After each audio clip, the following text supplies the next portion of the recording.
Good evening. Oh, slide that down. Welcome to the Institute of Politics and the Kennedy School of Government. My name is Alvin Bragg, and as chair of the Harvard Political Union, I'll be serving as your moderator for this evening's discussion. Before we begin, I would like to make a few introductory remarks. This panel discussion was planned initially to address the general issues of the impact of grade inflation on all students' grades, as articulated by the Associate Dean for Undergraduate Education, Lawrence Buell, in his January letter to professors. Since that time, the issue of grade inflation has taken on additional connotations. Tonight's program is not in response to the recent developments. Specific questions pertaining to these recent developments can be asked during the question and answer session. However, since our panelists were invited to speak on different issues, such as the ideal mean grade and the discrepancy of grading between the natural sciences and the humanities, their introductory remarks will focus on those issues. To this end, I have asked our panelists to touch upon two general points. Firstly, should Harvard's grading scale be different from that of other institutions due to the caliber of its students? Secondly, does the university setting foster an environment which places undue emphasis on learning for the sake of grades rather than learning for the sake of knowledge? At this time, I'd like to begin the panel discussion, and I want to alert you to the order. First, Professor Twersky will speak, and then Diane Reeder, then Professor Mansfield, and then Sean Becker. After their remarks, I will follow up with a question or two, and then at that time it will be question and answer, and we'll turn the floor over to the audience. Our first speaker for the evening is the Nathan Littauer Professor of Hebrew Literature and Philosophy and the Director of the Center for Jewish Studies. Professor Isidore Twersky. Thank you, Alvin.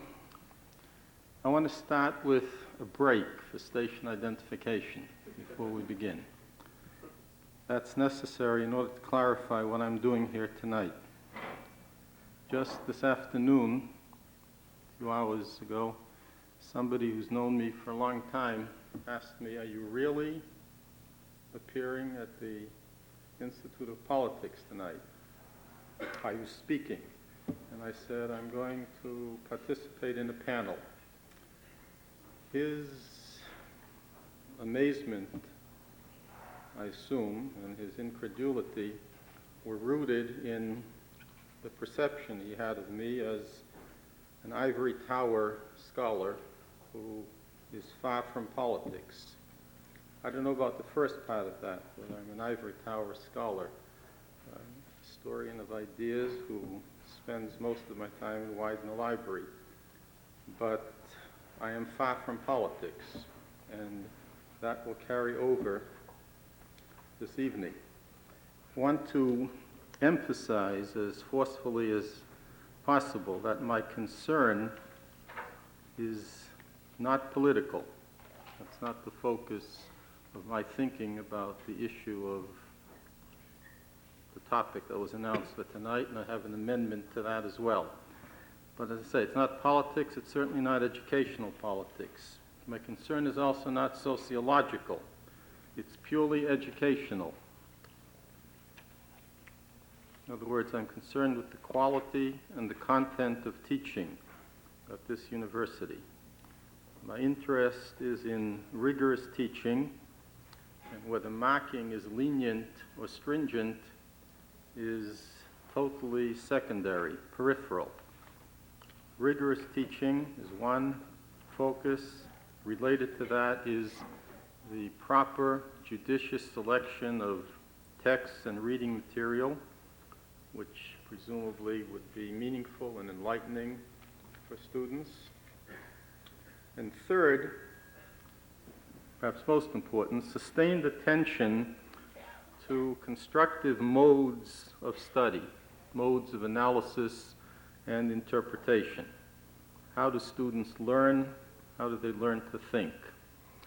Now, as a matter of fact, when our moderator, Alvin Bragg, called me, the reason he called, I took it, was because some students had told him that I'm giving a moral reasoning course that this term enrolled some 220 students, and that the course is based upon a Socratic method of study. This was mentioned in the telephone, correct?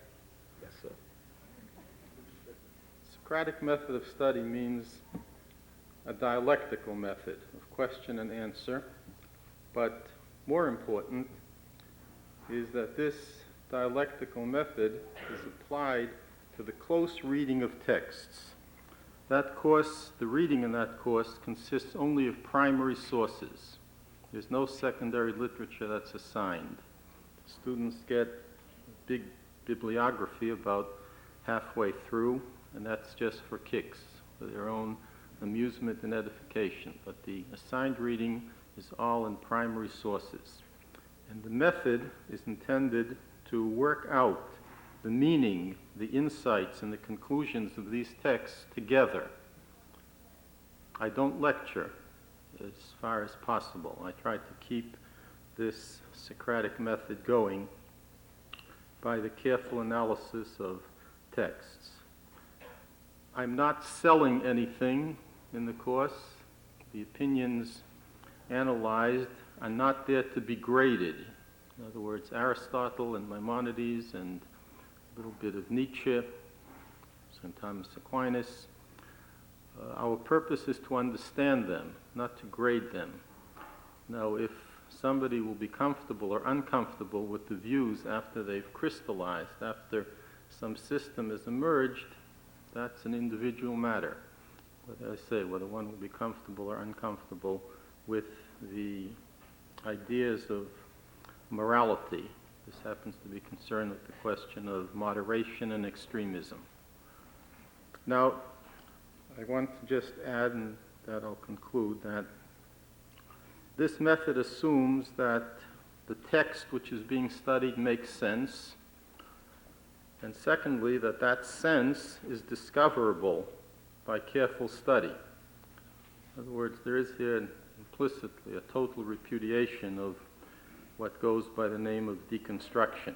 Not quite sure what that means, but take it that it means that texts make no sense, have no meaning, and therefore there's nothing to which to apply such a careful method of analysis and interpretation. There are a whole bunch of such contemporary isms that are fashionable, but usually faltering combinations of methodologies and ideologies. In any event, those are the assumptions of the use of this method of study, that a text makes sense and that that sense is discoverable by careful study. I tell you this only to clarify the background for my being here. As a matter of fact, the moderator, Alvin Bragg, had told me that we'd use a subtitle for this. I didn't know what the title was going to be, but something like Grades and Modes of Learning, just to make sure that the discussion would not be entirely on grades and whatever political context that discussion has assumed. I don't read the Crimson. I don't know anything. I mention this because just 5 minutes ago, the moderator said to all of us, I assume you read the Crimson and you know this and that, and I want it to be in record that I don't. So I would have been comfortable with some title like Grades and Modes of Reasoning. But in any event, that's what is important for me, and that's what I'm ready to discuss. One final comment, perhaps. Grades should not be equated with attitude or respect for the individual. They're two different things. Education is not egalitarian. Education accentuates differences because mediocrity is exposed in the process of learning.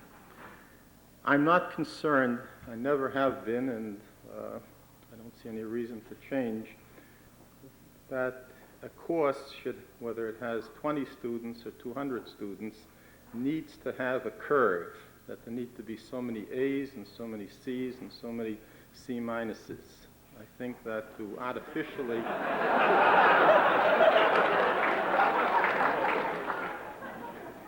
You do read the Crimson. Why? Have I His nickname is Professor Harvey C minus, man. C minus? I see.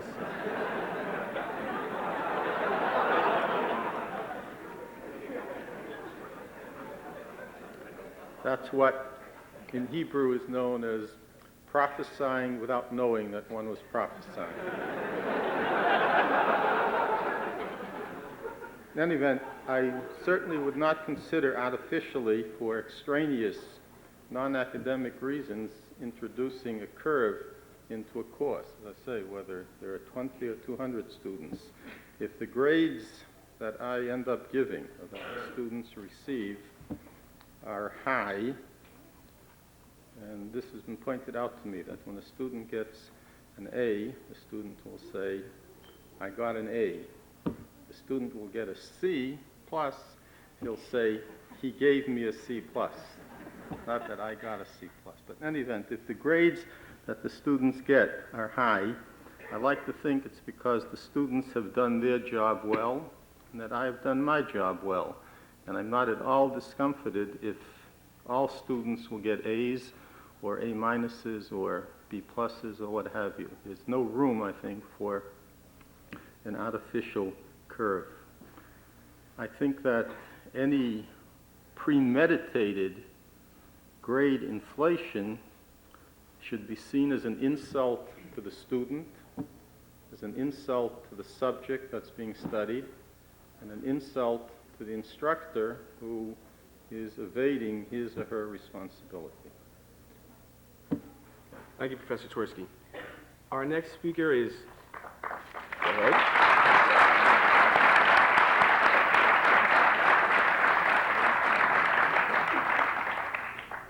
Our next speaker is Diane Reeder, member of the class of '93 and editor emeritus of the Harvard Salient. Thank you. I'm afraid I'm going to disappoint you by saying that I do read the Crimson quite religiously. However, I'm not going to comment on what's been discussed there because I really don't think that any of that sheds much light on the issue.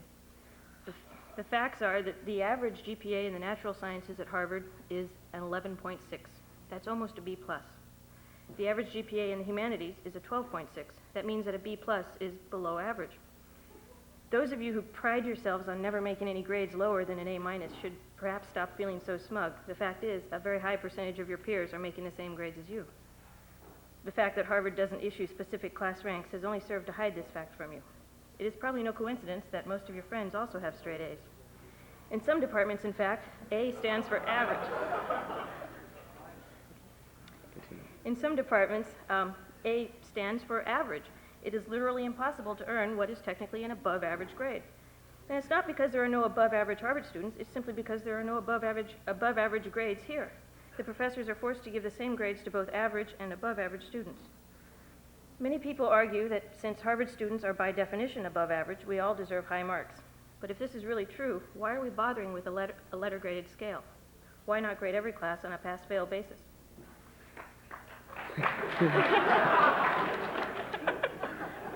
Well, the main reason we don't do that is because graduate schools and employers want to be able to distinguish us from one another. They know that Harvard is an above-average school, and they're willing to accord much greater weight to a C from Harvard than to a C from most other schools. But they also would like to accord an A from Harvard even more weight. The problem is, since so many of us have A- averages, everyone's grades are meaningless. We are forcing the graduate schools to resort solely to other factors in order to compare us to other students. If we could get rid of grade inflation, we all would benefit. We students should be the loudest in demanding that it be eliminated. Ironically, many of us are merely begging for it to continue. Thank you. Thank you, Diane.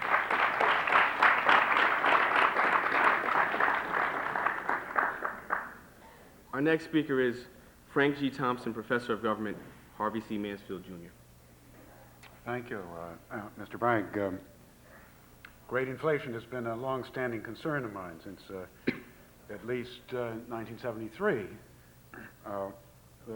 a lot of great inflation occurred at Harvard, I think, in the 10 years from 1965 to 1975, with a big jump in the years 1970 to 71. Now, why did that big jump come? Well, in attempting to answer this, I got myself into big trouble, and I tried to get out of it by writing a letter to the Crimson yesterday, which they didn't really publish, but only in a story and excerpts.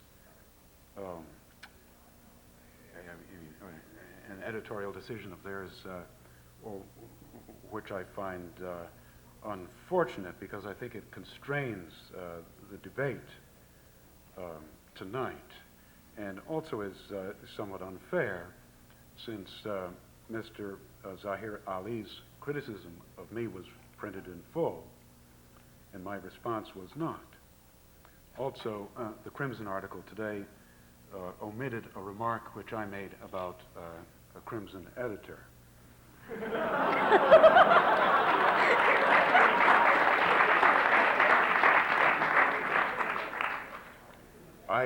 He criticized me personally in an article last Friday, and I answered him, as you'll see, because I have some copies of this letter afterwards, if you like. Professor Mansfield, could I ask you to speak to the larger issue of grade inflation, and we'll cover that? I'm getting to that. Thank you. And so they didn't respond to they didn't print my response to him. I think they also mischaracterized my remarks as strongly worded. They're softly worded. Fortunately, there are other newspapers in our community.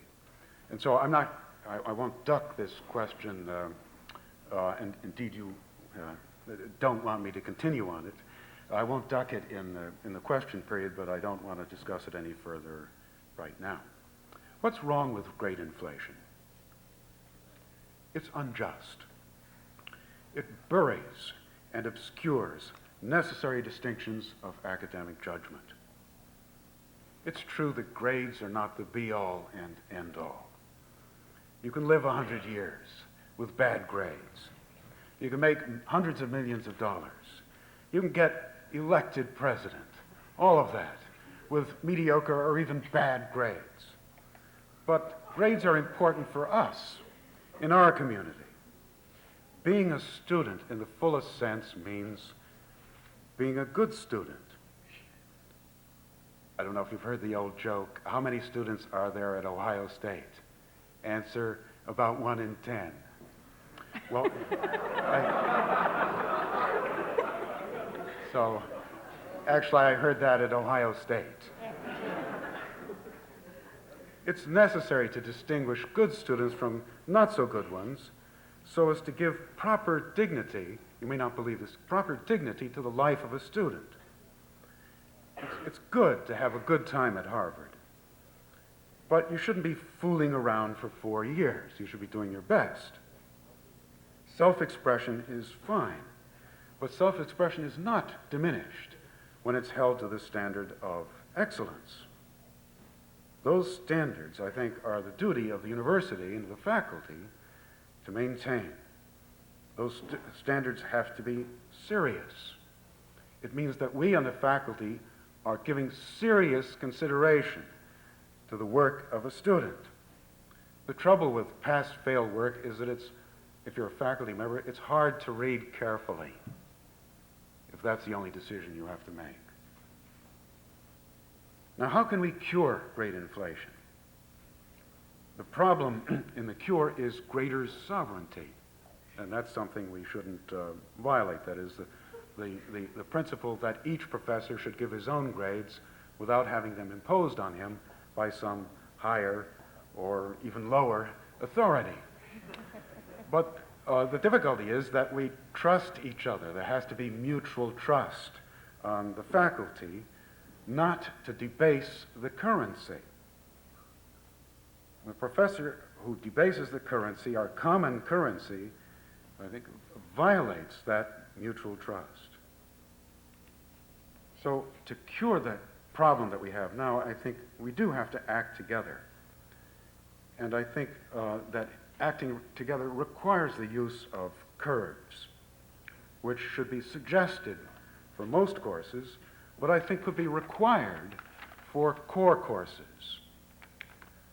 This latter change of against grade inflation in core courses would improve our whole education here.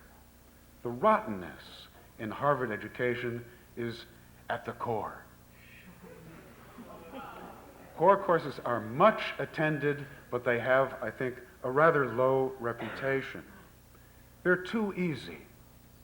So bringing some hard grading to the core would bring back its respectability, and I think cause general improvement in our education and incidentally in our common morale. Thank you, Professor Mansfield.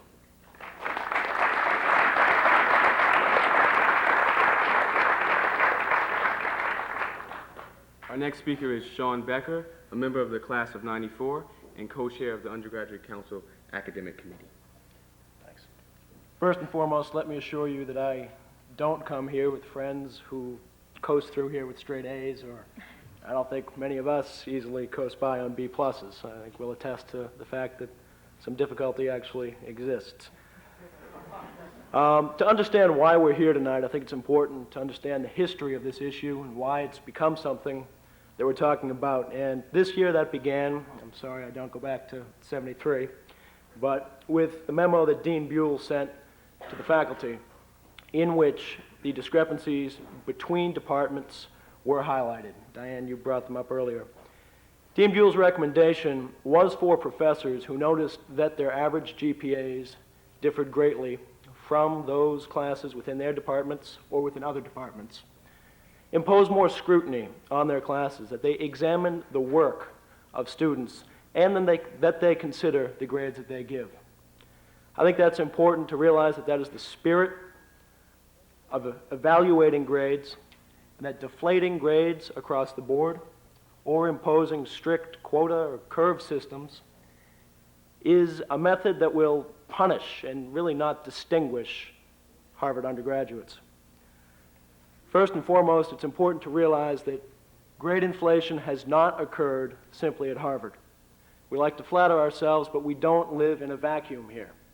Over the past 25 years, grades have gone up at every institution in this nation, including Ohio State. So, as a result, we are in the same applicant pool for graduate schools, for jobs, with those students who have had their grades similarly inflated.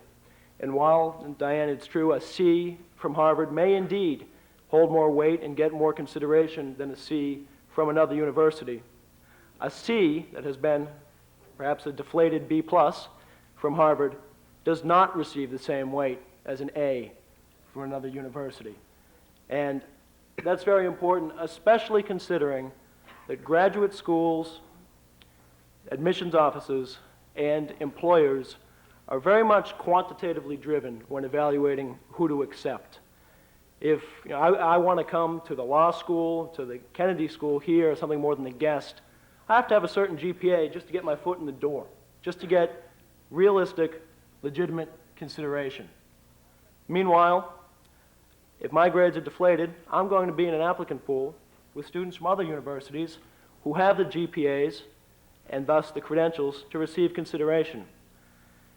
If any of us wants to get a job with the EPA, for example, after graduation, in order to even be considered, our GPA has to be a 3.5, regardless of what it says in our diploma. It's not the university, it's the GPA that matters. So I think it's important to realize that if indeed we are a trendsetter here, it is the students who will suffer. I think also, in support of Professor Twersky's comments, grades must be evaluated by the work that students do, by the performance and proficiency that they've shown. Grades should not be evaluated by a more impersonal curve or by a registrar who hasn't seen the work that a student has done throughout the semester. Professor Twersky, I'm not familiar with your methods. I know Professor Orlando Patterson, whose grades had been, I have heard, higher than the norm, instituted a system this semester in which all A's that were given to him from his TFs, he personally evaluated. He personally read the papers and the exams of his students receiving A's. And I think that can be a model. That speaks to greater professorial scrutiny, but it doesn't speak to decreasing grades across the board. Again, grades should be considered for their merit and not simply for where they fit on a random curve or quota system. Also, if grades are arbitrarily or harshly deflated and not at the discretion of the professor who has seen the work of students, we have to consider the impact on Harvard undergraduate life as a whole. I think all of us here will attest tonight, this place is already very stressful. It's a pressure-packed environment. Now, we can look down the road for an example here. MIT, in response to its pressure-packed environment, instituted, albeit a rigorous, a system of pass-fail for its freshman students. Why did it do that? In part because of a rash of suicides on its campus. Now, don't mean to say that grade deflation is going to lead us all to leap off the top of the Arco Forum.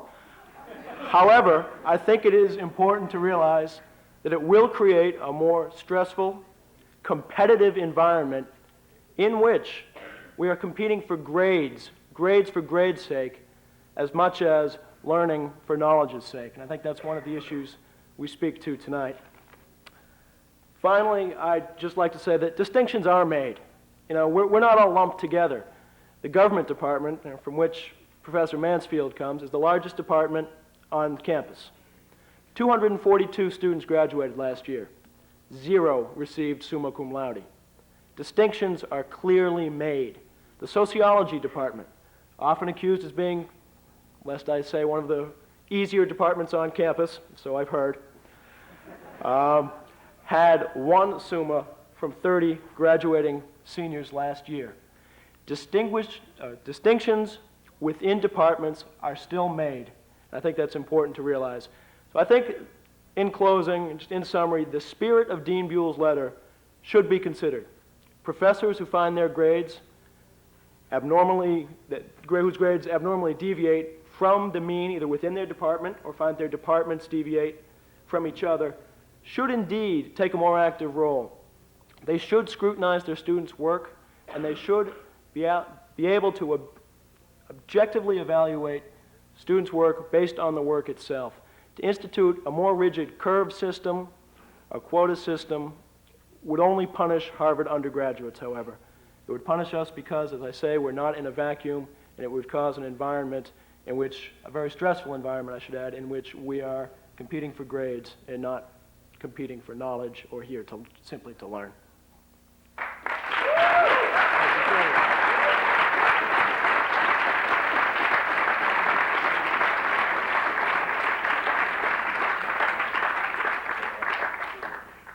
At this time, I'd like all of the panelists to respond to the following question.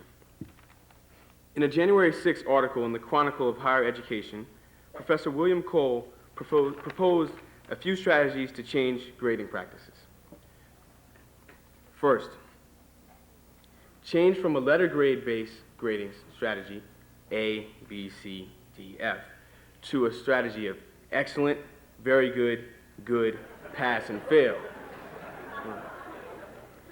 And the rationale for this is that grades such as A, B, and C carry preconceived notions and inherent baggage. The second policy I'd like each panelist to comment on is the practice of putting the average grade for all students in a particular course next to the grade that the student received in that course.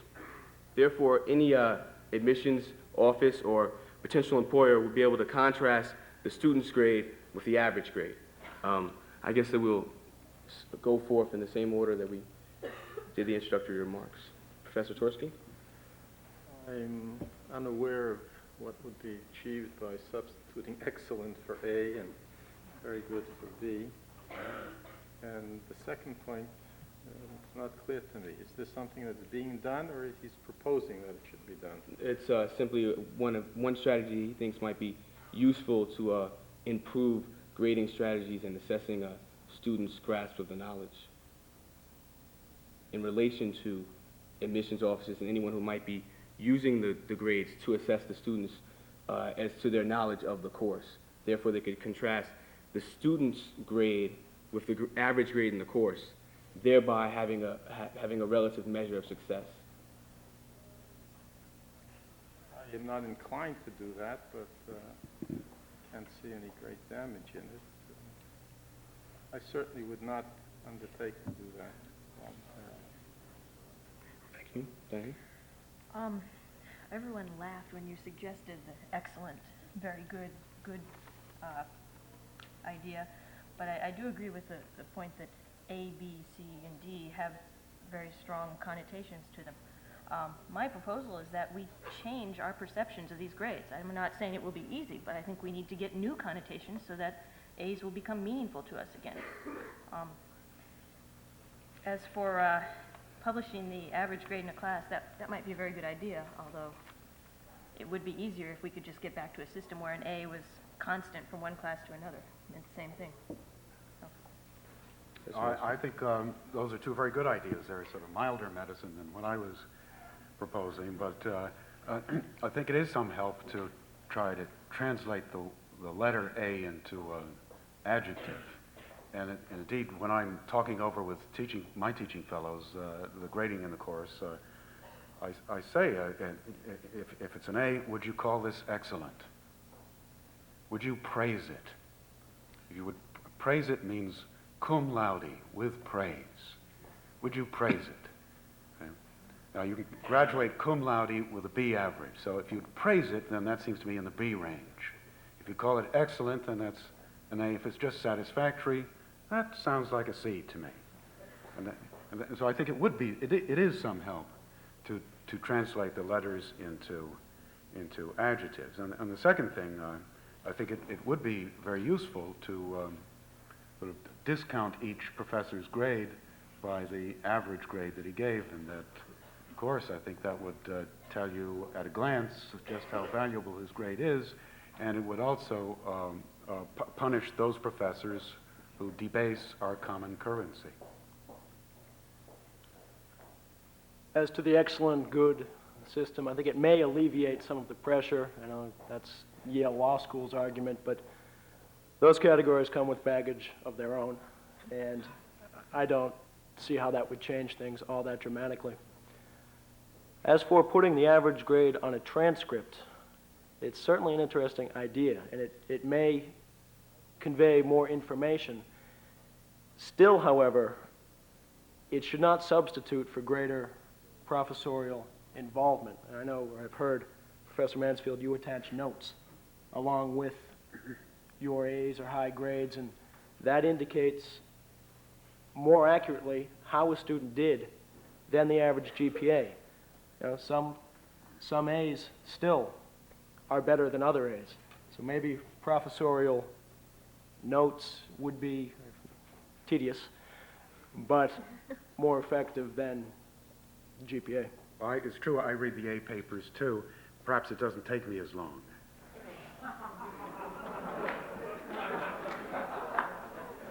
We've now reached the portion of our program that calls for audience participation, better known as the question and answer period. You can begin to make your way to the two microphones as I set forth some ground rules for our discussion. These two are placed right here. First, I would like those asking questions to identify themselves by name. Secondly, I like those asking questions to ask questions and not make lengthy statements. In order to focus on the question, especially if it's a lengthy one, I will repeat the question. And finally, please keep all questions, comments, and statements within the parameters of constructive and positive dialogue. And with that, we'll turn first to the left microphone. If you could start with your name, please, sir. My name is William Cole. I wrote the article in the Chronicle of Higher Education that was alluded to earlier.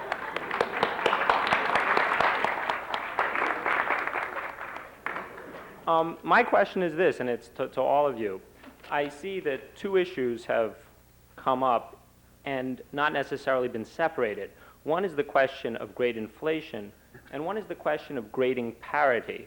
As Ms. Reeder pointed out, there is a difference between the sciences and the humanities. Now, granted, that difference might not seem very big. It's only 11.6 to 10.6. But keep in mind, you're taking a very broad base of professors and courses in each of those groups. My question, which is, yes, it might be a fairly loaded question, but it's still a question. You said, Mr. Becker, that 242 students, I believe, graduated in government last year, and none of them graduated summa. Well, I'll tell you right now that maybe 25 or so students graduated in literature last year, and probably 5 or 6 of them graduated summa. Now, do you perceive this as a problem? And if you do, what do you think should be done about it? Because the problem of grading imparity does not merely exist between the sciences and the humanities, but between Department A and Department B, and between Professor X and Professor Y. Is your question specifically to Sean, or you? I'd like everyone to address it. Should something be done about it? I mean, is it fair? And as a follow-up question, is it going to be chasing people? I mean, are people who are in search of a challenge going to be avoiding certain departments? Are students who want to, just sort of slide by going to be gravitating towards other departments? What's going to happen to scholarship in literature if everyone who studies literature gets A's? First of all, I'd question your figures. I don't think, and again, having flipped through my fields of concentration last night, as I do every night. Well, I'm sorry. I noticed there were not that many summas. Excuse me, Mr. Becker, I'm sorry. I was on the board of the literature department one year. It was about 3 years ago. So at that year, 26 students graduated. 7 of them were given summa by the department. Now, granted, some of those were probably changed because their overall GPAs weren't very good. Of course, the GPAs in literature were all very close to A, because if you study literature, you get all A's. But put it this way. Let's just say that a lot more in literature. Let's say if only 3 got it in literature, and 1 had gotten it in government, which none did, then it would be an enormously higher proportion in literature. That would be like, what, like 30 or 40 to 1? Your point is well taken. Allow Sean to respond, please. Your point is well taken, and as I said in my introductory remarks, that was the spirit of Dean Buell's letter. The disparities between departments, and even within departments, do need to be addressed. As a student, I'm certainly happy to see that some professors within the natural sciences address those by bringing up their grades. As I said, I think greater consideration has to be given, and greater scrutiny does, and maybe departmental reevaluation of where they stand. But some of that might involve systematic lowering of grades.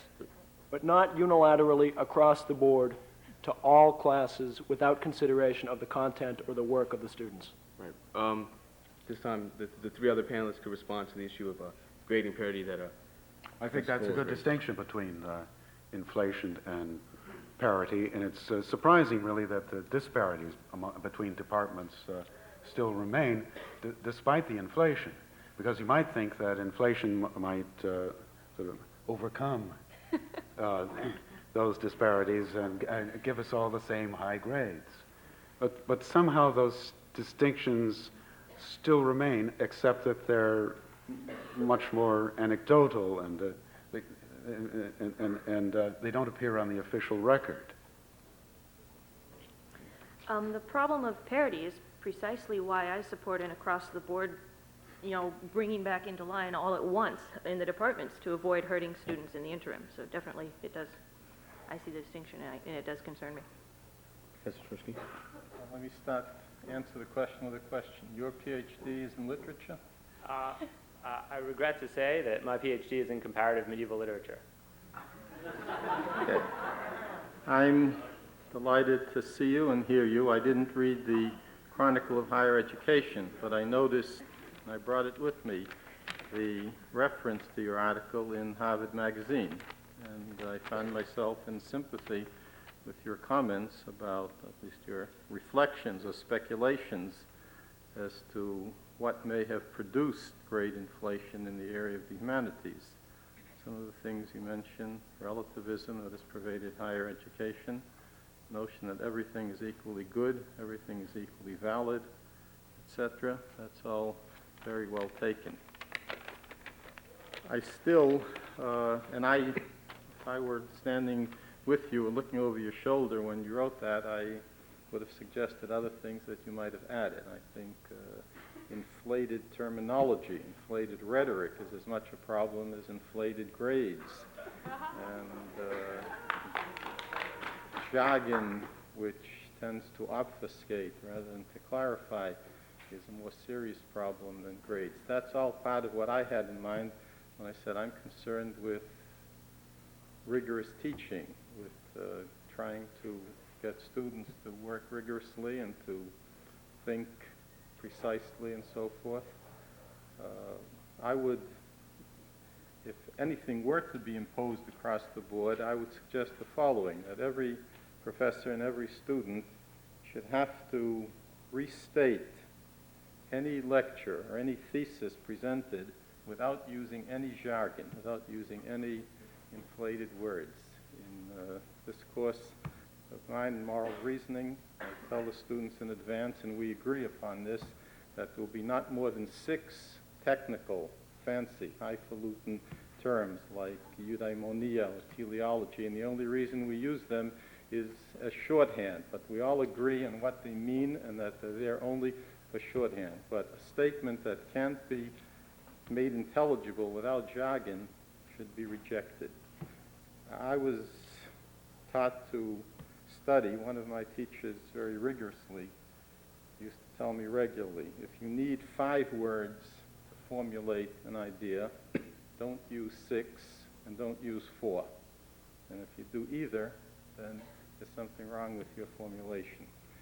The conclusion that I reach from this is that if students are rigorous and precise, then they should get what they deserve, and I'll give them the grades that they deserve. I don't think, as I said, that any artificial curve should be imposed that would penalize students who are doing good work. I should also add that my experience perhaps is not normative, because most of my teaching is to small groups where I have no teaching fellows and I do everything myself. In this large course where we have many teaching fellows, we meet regularly to discuss the reading, we prepare the exam, and not only we prepare the exam, but we prepare what a model answer, or what model answers would be.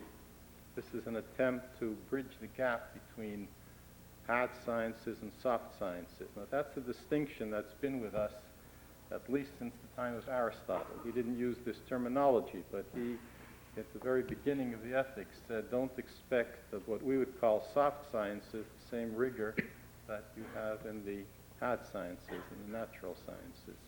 I think the soft sciences, whether they're humanities or sociology, have to develop a rigor that's commensurate with that subject, with that discipline. It can't be a rigor that's just transferred from natural science.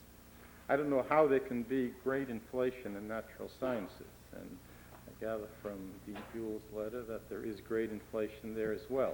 That I'm just at a loss to understand completely. Thank you, Professor Gould. Now we'll go to this microphone. Please identify yourself by name. Hi, I'm Tamar Shea. I'm a senior at the college, nearing the end of my college years here. I'm a social studies concentrator. Actually, Professor Tversky addressed a question which I had, which was how are there seems to be an assumption here that the grading is done by professors, and I really just don't think that's true. I mean, we just have so many TFs grading us, and I just want to know the root of the problem is what are the standards, how are TFs trained, and I think there should be more professorial contact with students. That's just another comment on the side. And it is, I would like to say that I think it's very difficult to get an A or an A- here. All right. Why don't we let the 2 professors respond first to the issue of professorial contact and the role of TFs? Well, that's one of the things that's changed too, that the teaching fellows, I think, grade more leniently than the professors now do. There used to be this saying that the harder the arteries, the softer the heart. So as a professor got older, his grades went up. But now it appears that the young are also grading too easily. Mr. Truski? I think I've already answered the question. I started to indicate that we meet regularly, teaching fellows and myself. We discuss, as I said, we prepare the exam together. We know what we would expect. We go into this, different people are reading different exams to be sure. Then we meet afterwards, ex post facto, and compare. And we have, as I say, as close to a model of natural sciences as one can get outside of the field of natural sciences. As far as your other comment about greater contact between professors and students, I'm all for that, and I think students should come forward and demand it. The only way to ensure it would be to abolish large courses completely and introduce a tutorial system. Thank you, Tamar. Thanks. Hi, my name is Bruce Goldberg, and I'm a first year at the law school and a 91 graduate of Harvard College. I was a government major. I just wanted to say first that I don't think that there is a lack of outlets or ways that Harvard students can show that they're excellent, if in fact they are excellent, and I don't think we have to worry that there are too many A's out there. But my bigger point gets to what Professor Twersky wanted to address, which is that there is a very real relationship between learning environment and pedagogy and grades. And it's become very evident to me at the law school, where the grading curve is quite steep, and where almost every student has gotten straight A's in their undergraduate career, and where the cooperation among students and the attitude in the school around exam time was much, much worse than it had ever been at the college. And I think that that dampens the intellectual environment. It dampens people's readiness to do scholarly pursuits, because our feeling is that we're going to be graded on minutia, because whoever can repeat the most minutia seems to be the person who gets the highest grade. And I just wanted to ask if you, Professor Mansfield and the rest of you, are concerned that if a more draconian grading system were introduced, that some of the nicer parts of Harvard life, and in fact some of the creativity, would be sapped. No, I don't think so, because we used to have a much lower average of grades than we have now, and I didn't find that creativity was sapped at that time as compared to this. I think you're perhaps making a wrong comparison between the college and the law school. When you go to law school, the scent of money is in the air. And a lot of people who sort of take it easy and in their undergraduate years suddenly buckle down to work. And that, I think, is stressful in a way that the undergraduate experience isn't and doesn't have to be. So I think I really disagree with Mr. Becker on the stressfulness that lower grading might introduce to our college. It sounds to me as if you think pretty stressfully and competitively right now, because you're worried about getting punished, and I think that's pretty generally true. There's a certain anxiety behind the argument that harder grading would hurt you in the marketplace. So I think that stressfulness and competitiveness is already there, and it might be a kind of relief if you didn't have to make an A or a B in every course that you took. Wouldn't that imply that students suddenly felt like they didn't have to work as hard because the goal wasn't possible? No, I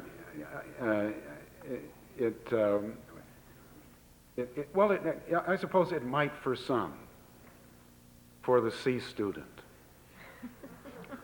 who, so to speak, gave up on life and almost decided to commit suicide. Not that brink yet, but You know, it's hard to speak to individual motivations like that. I think that it would encourage those who can do well to try to excel. May I speak to that? Briefly, I think the motivation to excel still exists, whereas the scent of money might be in the air at the law school, the scent of law school is in the air at the college. And that's our currency.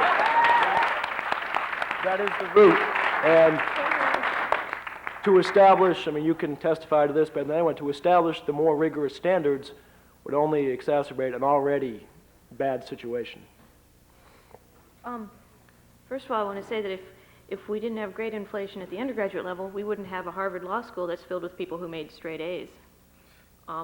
I think that's sort of the problem with Harvard. All of us came from high schools where we got 100% A's. We come here and we're still expecting that, every one of us. And so when we only get, say, 70% A's, we think that there's something wrong with us, and it's not true. We really need to just change our attitude and realize that we're at a school with people who make straight A's. And in order to distinguish ourselves from one another, we're going to have to accept some B's and perhaps even C's, and that we shouldn't take it so hard. I mean, it's not, we're at a top school here. I think that I would suggest a change of framework, change of terminology. The question is not tough grading versus lenient grading. I think the question is grading fair? Is grading honest? Is there commensurability between the grade and whatever status the grade has and the effort and the achievement of the student? That's what concerns me. And if everything comes out on the tough side, on the stringent side, or in the lenient side, so be it. But I think that we should change the frame of reference here from tough to fair to honest. And as I said, I certainly would not favor the imposition of any draconian method of grading.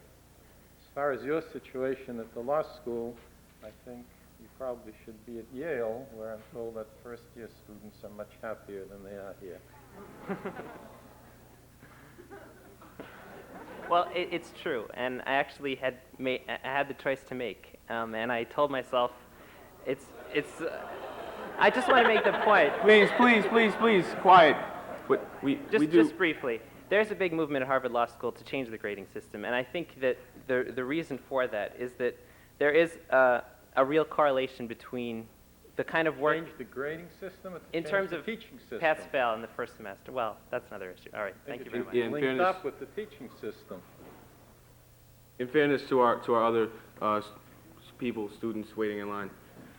Okay, hi, my name is Shawnee Mariso. I'm class of 95, and I too am a social studies major. The problem that I'm having this evening with a lot of with all of the panelists this evening, is that there seems to be some fundamental assumptions being made here that are not being addressed in the issue of grade inflation. And I would like those to be considered and hopefully addressed so that I can understand more completely what's going on here, because it seems to me that we are assuming that the grades that students at Harvard receive are functions of grade inflation rather than the fact that there may actually be some intelligent students who go to Harvard University, and that some of those few intelligent people who actually exist in the world may have actually gotten into Harvard and can articulate and can write effectively and can suggest new theories and be just as effective in their methodology and their academic work as some professors believe that they are.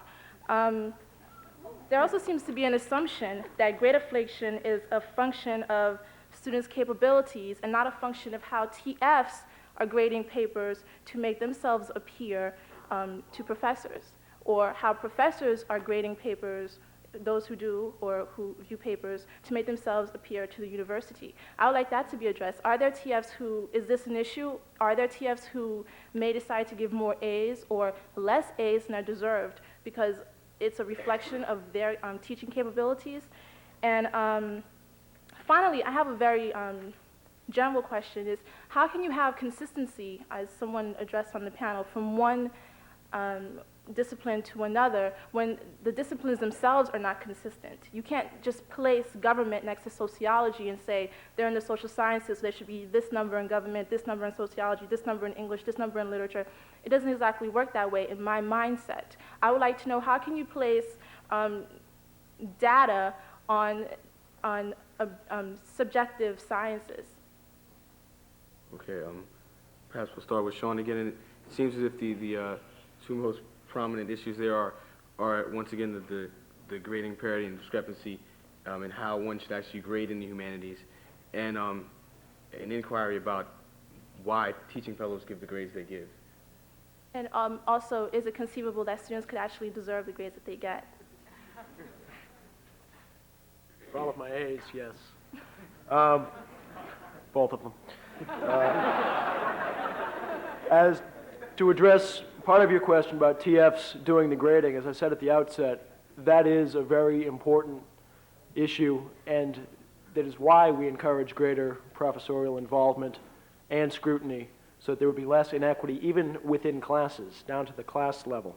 And I agree with you, that is a problem and something that should be addressed. It should be the professors that evaluate the work. As for Harvard students themselves, certainly a case can be made. Just by being here, Harvard students are the most motivated students in the country. As a result, are most likely to do the work, to show the proficiency, and therefore get the grades. I almost thought that assumption was taken for granted, and what I think I was addressing earlier was whether those grades should be deflated, again, because all Harvard students with these similar talents would be affected. As for evaluation, whether a standard can be applied where the practices and materials in disciplines are different, whether a universal standard can be applied, of course not. But a standard can be applied of whether or not a student has done the work, established proficiency, and the way to determine whether or not that's happened is for the professor to have greater contact.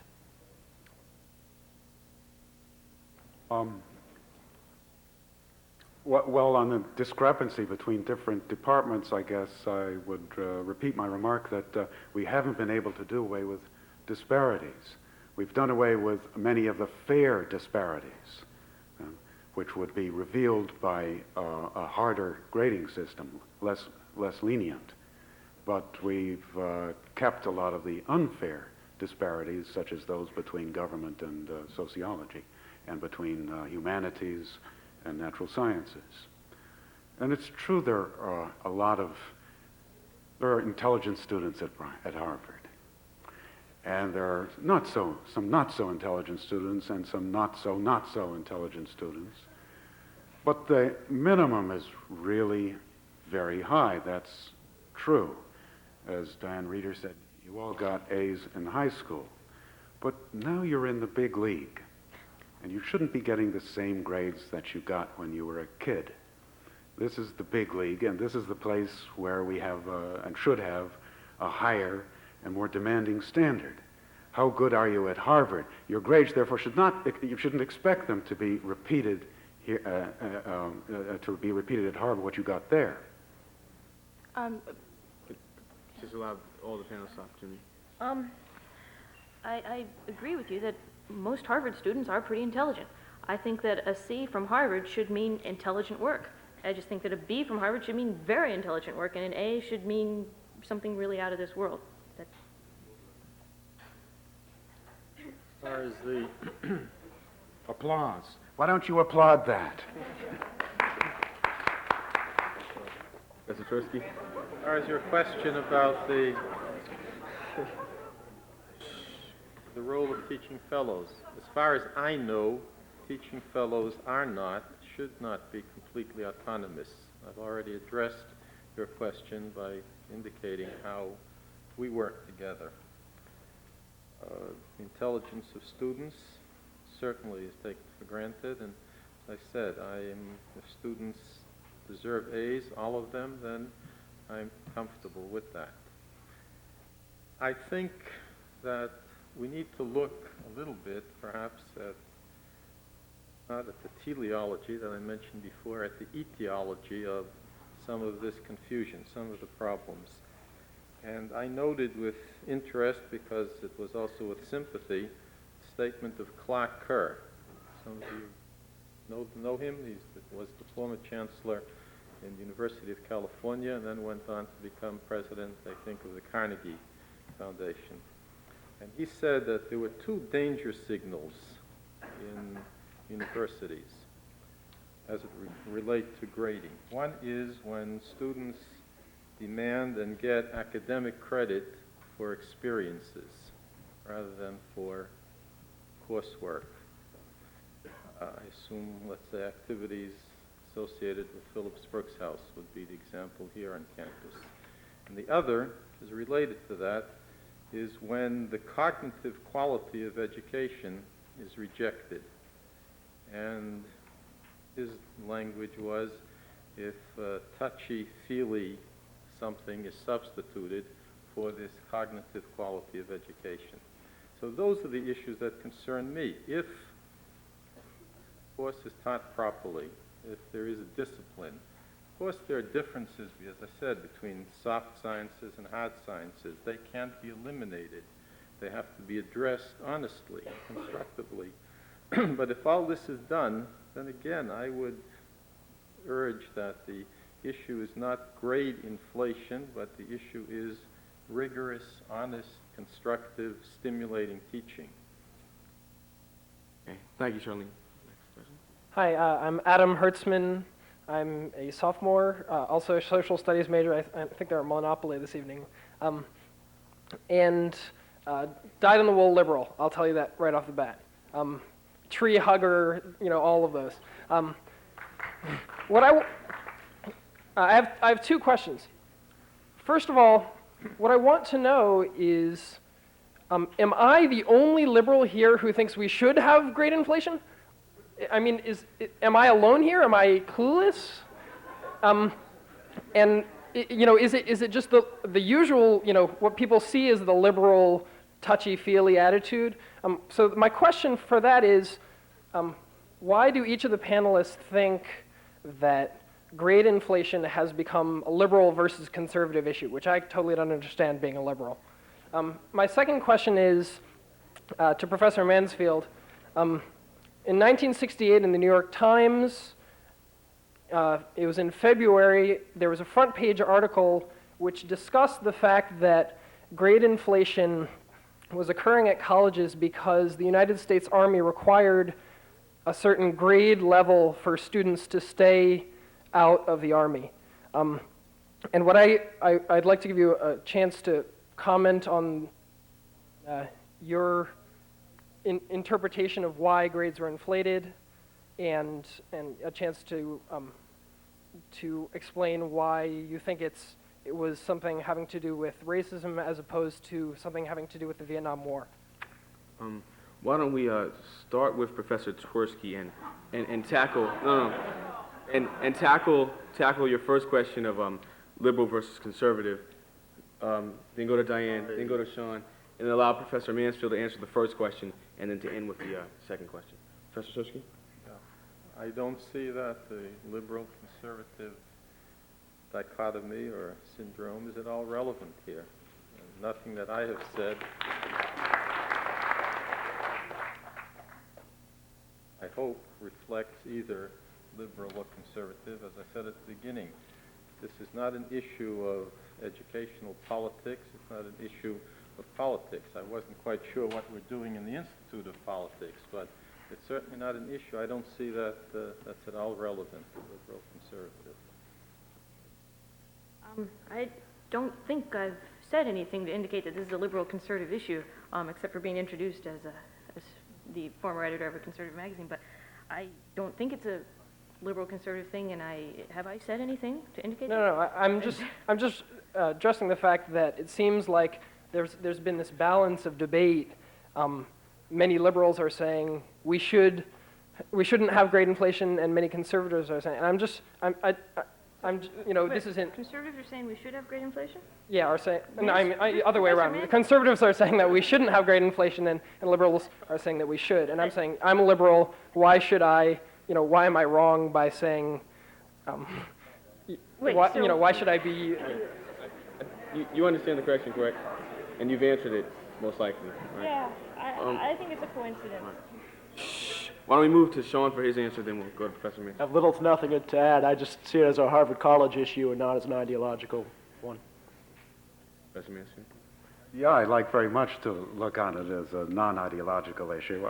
I suppose there are some reasons why liberals tend to be on the grade inflate, or at least not on the anti-grade inflating side, and that's their belief in the sanctity of self-expression, and also their criticism, which we heard from Mr. Becker, I don't know whether this applies to him, of competitiveness. So I think that those are two sort of, you might say, cultural values on which liberals and conservatives, to some extent, differ. On the question of draft deferments, I certainly agree that I think that was a big factor in causing great inflation. It's the really, I have to say, shameful policy of some professors of giving their students good grades so that their students wouldn't have to go to Vietnam, but other students or non-students would. Thank you. could I ask that you would? In fairness to the others in line, we have to move on. Could I respond to the draft deferment one? Okay, Yeah, surely, and then we'll go. In regard to the draft deferment, I think perhaps the fault for that should not lie with the professors so much as with the national policy that was saying some students, the good students get to stay, and the allegedly lesser students get to go. So. Well, my Yes, sir. question, Yes, yeah, sir. I have a question, yeah. It's sort of directed towards Professor Mansfield directly. I read the Crimson, I read the Crimson too, and I was reading your assumptions that you have for grade inflation, and a lot of people were upset, but I myself was very flattered. I couldn't believe it that, not many people on this campus give black, the 8% so much power to influence the other 92%. No, I really was.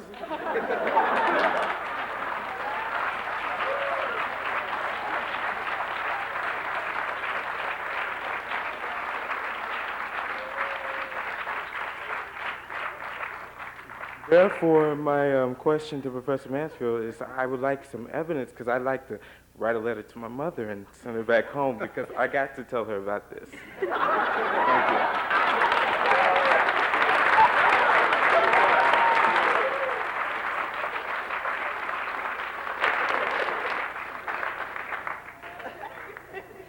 Well, Telly, you're just fine. I wasn't making a remark about right now, but an historical remark. And it seemed to me, as I said, I give you a copy of my letter, which states this position a little more. But I don't want to read it now. It's long, it seemed to me that that the desire was on the part of white professors to do a benefit to black students newly arrived at Harvard in considerable numbers. And what kind of welcome would it be to give them all C's? And so they decided not to give, I think in general, very many or even any of them C's. So I'm making a statement about what I observe to be the motivation of white professors, and it wasn't directed against black students. Would you like to do a study? I'll help you. I'll certainly go around and ask all these professors. I mean, we're just concerned because this evidence doesn't seem substantiated, whatever, and it does have impact on this Harvard community. I don't see how that really how it does, because I say it was a remark which I was making about the historical cause of it, of great inflation. I'm not saying that black students now, I rather think they do not get inflated grades because they're black. But I'll make this general statement, and that is that I think that blacks suffer more from inept goodwill on the part of whites than they do from racism. That's true in our society in general, but especially in the universities. This is one of the points I made in my letter. Next question. Hi, my name is Zishan Zaidi. I'm a freshman here at the college, and I'm a member of the student advisory of the Institute of Politics. And before I ask my question, I'd like to say, Professor Mansfield, I'm rather offended by your assumption that black students admitted in the 60s automatically would have gotten C's if it weren't for grade inflation. And secondly,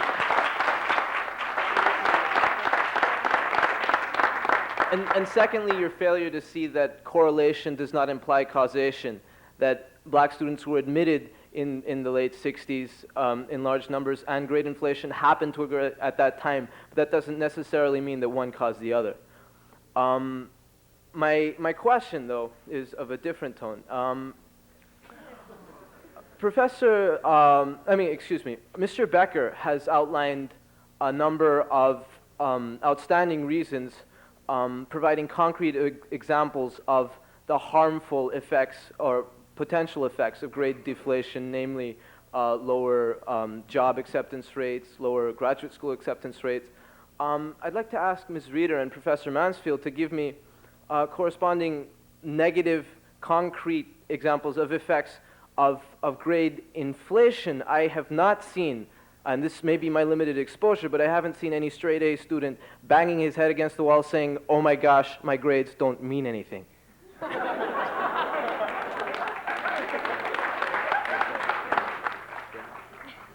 It's true that we probably aren't killing ourselves over straight A's. However, I think the benefits of having a wider distribution would far outweigh what damage would be caused. And I think the damage is not what Mr. Becker says it would be if Harvard were nationally known to have just deflated their grades. I think we would get a lot of respect for that.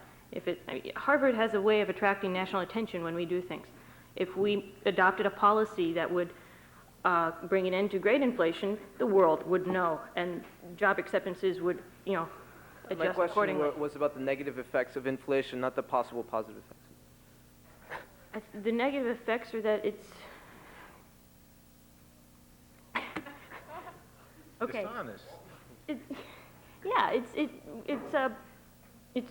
like he says, it's dishonest, and we aren't being. It'd be. Let me say, it's hard to say there are negative effects. All I can say is there would be many beneficial effects to end it, if we ended it. Well, the negative effects are the injustice of it, which I stressed in my remarks. First, the dishonesty of it, that a professor, when he does this, knows that that he's grouping together students who don't belong together, and is doing a kind of injustice to the better ones who are put together with those who aren't quite so good. And it's very bad for our morale. I made this point too at the end. I'm talking especially about the morale of professors.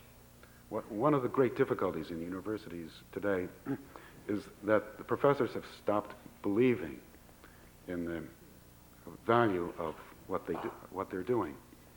There are some few who aren't like that, of whom Professor Twersky is an outstanding example. But it's, I think, quite generally characteristic of American universities that professors have lost faith in the value of reason, and hence lost faith in the value of their status, and their inability to give grades which reflect the standards of their professions, I think is a sign of a very serious loss of morale.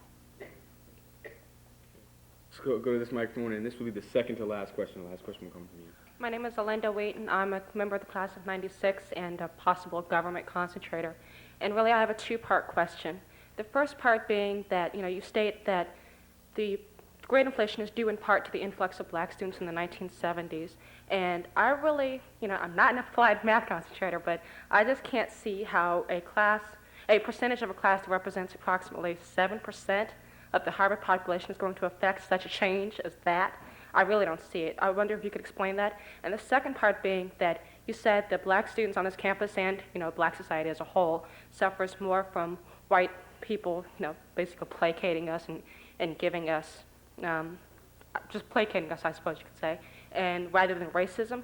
But sir, I think that when a tenured professor on this campus makes an attack as derogatory and inflammatory as that, basically equaling to black people needed help getting A's when they first got here, I think that is a racist statement.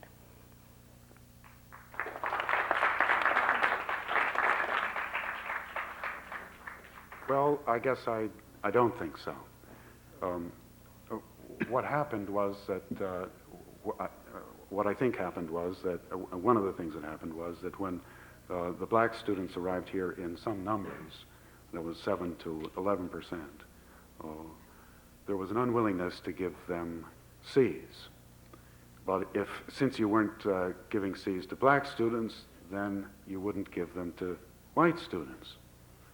So this inflation, this is how I think the inflation spread. It wasn't just that the black students with their 11% had no influence on things, but rather it was a desire to do a benefit to them, and thereafter to change the whole standard of grading in order to obscure and to justify what was being given to the black students. Sir, So can you that's what I think the mechanism was. do you offer any proof of this? I mean, to make such a statement, irresponsible statement, I might add, really needs a lot of proof behind that. Can you prove that statement, sir? Yes. How? I can prove it with my own observations and the observations of others. I lived through that time. I saw it in my own teaching fellows. I even felt a kind of impulse in myself to do this. And I've seen it at work in many faculty meetings, both public and private. And I think that if you ask other professors around the country or at this university, a lot of them would admit this. But it's a difficult thing to say because it seems to be disparaging to blacks. Well, yes, seems. I think what we need to get in this university is a greater range of frank speech on the racial issue. And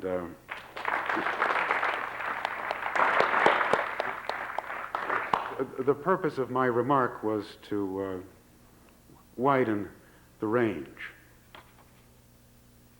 We'll now hear from our final question.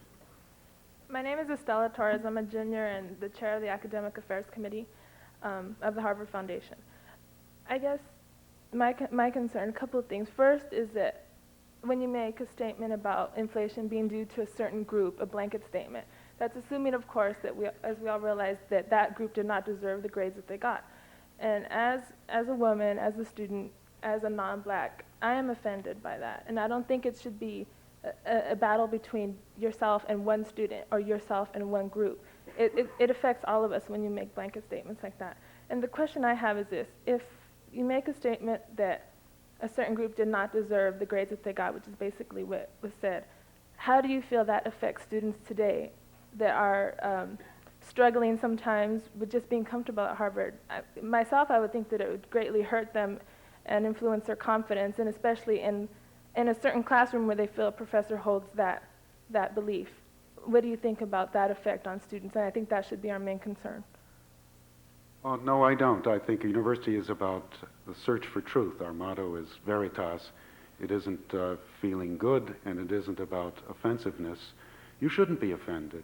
You should stop and consider it, because that's what being educated means, not being offended when you hear something new that you don't first agree with.